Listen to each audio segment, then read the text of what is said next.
September 8th. We just made it to Idaho. Bought our tags, raced up to the mountain, and we're busting up here to a wallow that I know about. And we're just getting the last 20 minutes of light, so we just have a little bit of time to make hay. But this has been a very active wallow in the past, so we're hoping we can put something together.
With the early elk rut in full swing now, the big bulls seem to be already herded up, with cows making it extremely difficult to get within bow range.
It looks like this bull is heading right into Jordan, but in reality, a small spike has snuck underneath the bank right in front of Jordan.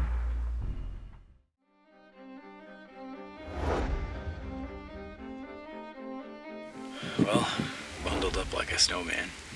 It's 38 degrees and dropping, and snowing on the tops. We just had some snow here actually minutes ago, but we found a good bull in a nice pocket, and it's going to be exciting. There's a whole bunch of big boulders in there. It's a burnt area, and we're excited to slip in on him.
Gotta love public land. Before we even got out off the trailhead, these guys started ripping and roaring with their pistols. And I'm pretty sure decided that it was better to go up the hill a bit further. If it isn't hunters, it's campers shooting.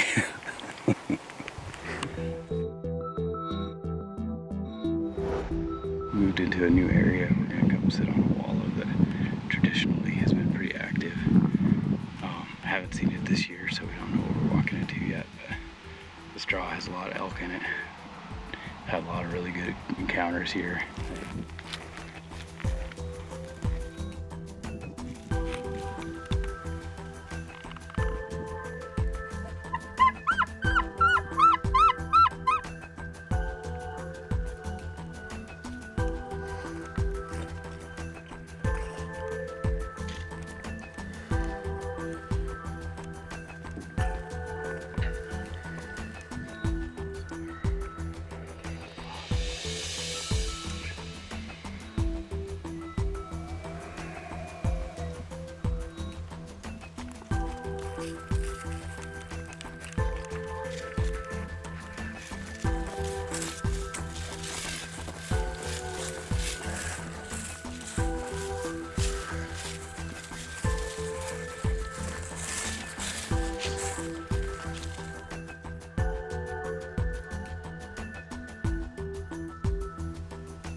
So we got on these elk this morning.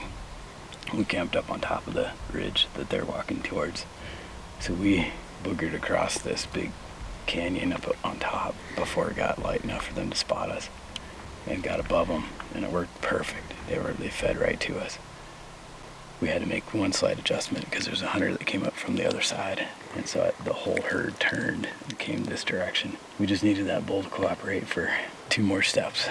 The age-old struggle that we have in the woods, but that's what we do it for right there.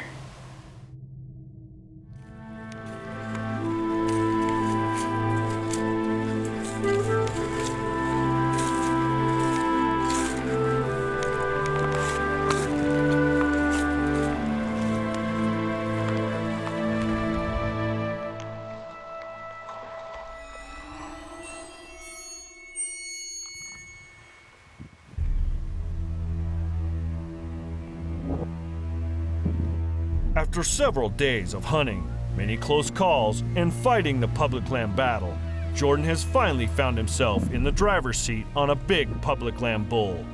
This could be the biggest bull of Jordan's bow hunting career.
Dude.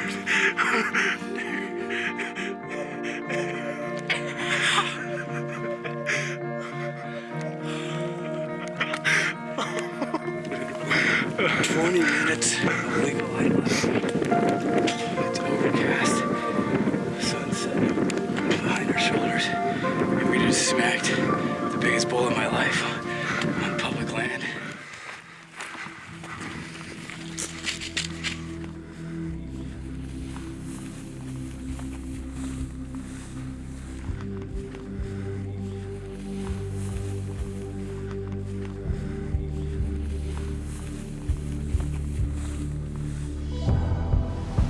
Well, here we are, September 15th. Got in here this afternoon just in time to put in a hunt and found this bull right away. We ended up having to cross the ravine and get over underneath of him. This guy tops the charts for me, public land. Doesn't matter if it was a small bull, we'd still be having just as much fun up here, but having a bull like this, it's just extra neat to see just the size of the old boy, his body. He's a big guy. I'm 90% sure that this is the bull that Dan and I were on last year, and we were hunkered in about 120 yards away waiting for him to get up and feed out to the faces, and a couple guys blew him. We're gonna get him cut up and get him out of here. There's some other hunters hunting the area in the morning. We're gonna try to get out of their way. Majorly humbled. What a neat opportunity. And I just couldn't be happier to share it with you guys. And thanks for joining us on this week's episode. Remember, fair chase is the only way to hunt and take trophy big game. We'll see you right here next week on Eastmans Hunting TV.